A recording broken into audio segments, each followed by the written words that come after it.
हम लगभग 99% हम ऑपरेशन नहीं करते हैं जब एसीएल का पार्शियल टीयर आता है। मैं कराटे का प्लेयर हूँ।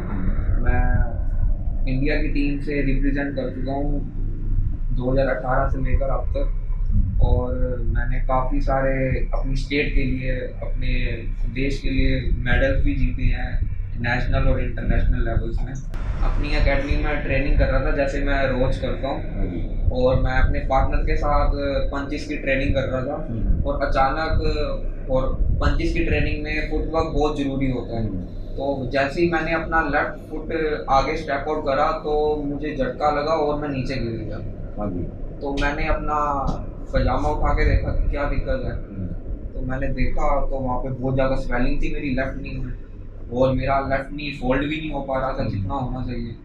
और मेरे कोच ने कह दिया कि आप रेस्ट करो और प्राइस मेथड स्टार्ट करो फटाफट। और फिर मैंने प्राइस मेथड स्टार्ट करा। सबसे पहले प्रोटेक्ट करा, रेस्ट किया कम से कम, फिर आइसिंग की। दोस्तों, आजकल साइंस काफ़ी एडवांस हो चुकी है। हम बात करें रीजनरेटिव मेडिसिन की, इसलिए हम लगभग 99% हम ऑपरेशन नहीं करते हैं जब एसीएल का पार्शियल टीयर आता है।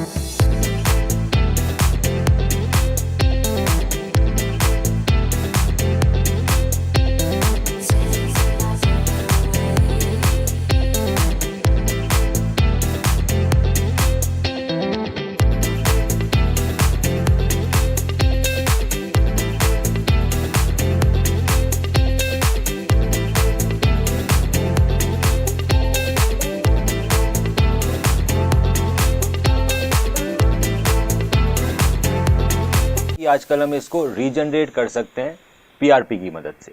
पीआरपी का मतलब है प्लेटलेट रिच प्लाज्मा। हम पीआरपी आपके ब्लड से बनाते हैं। तो हम आपका 10 ml ब्लड निकालते हैं, उसको मशीन में डालते हैं। मशीन हमें प्लेटलेट रिच प्लाज्मा का फ्रेगमेंट अलग करके देती है।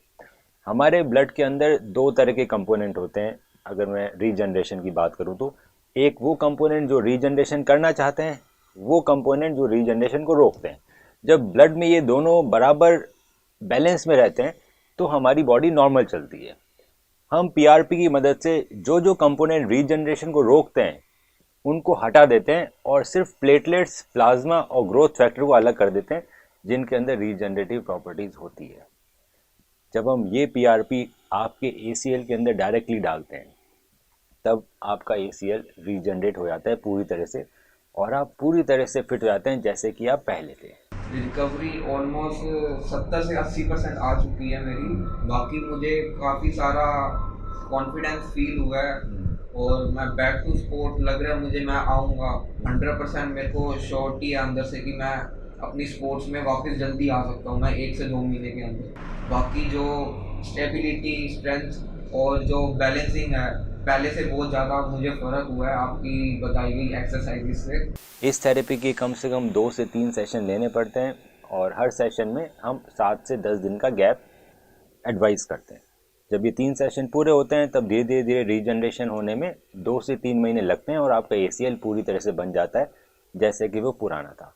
पर दोस्तों, इसके साथ साथ आपको एक्सरसाइज भी ज़रूर करनी है, एसीएल स्पेसिफिक एक्सरसाइजेज, ताकि जो आपका नया एसीएल बने वो उतना ही मजबूत हो जितना आपका पुराना एसीएल मजबूत था। कॉन्फिडेंट पूरा मुझे लग रहा है एक्सरसाइज करते वक्त, और किसी प्रकार का दर्द नहीं हो रहा जितना मुझे होना चाहिए। जो मुझे पहले होता था वो तो अब ऑलमोस्ट ख़त्म ही है। अगर एसीएल इंजरी आपको लगता है कि पार्शियल टीयर है, और आपको एमआरआई में लगता है कि ये पार्शियल टीयर है या ग्रेड 1 है, ग्रेड 2 है, ग्रेड 3 नहीं है, तो मेरे ख्याल से आपको पीआरपी के लिए करना चाहिए आपको।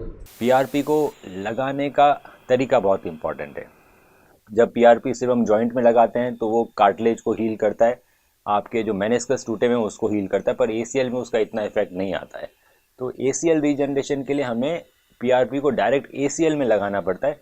इसके लिए सर्जन की एक्सपर्टीज़ और टेक्निक बहुत इंपॉर्टेंस रखती है।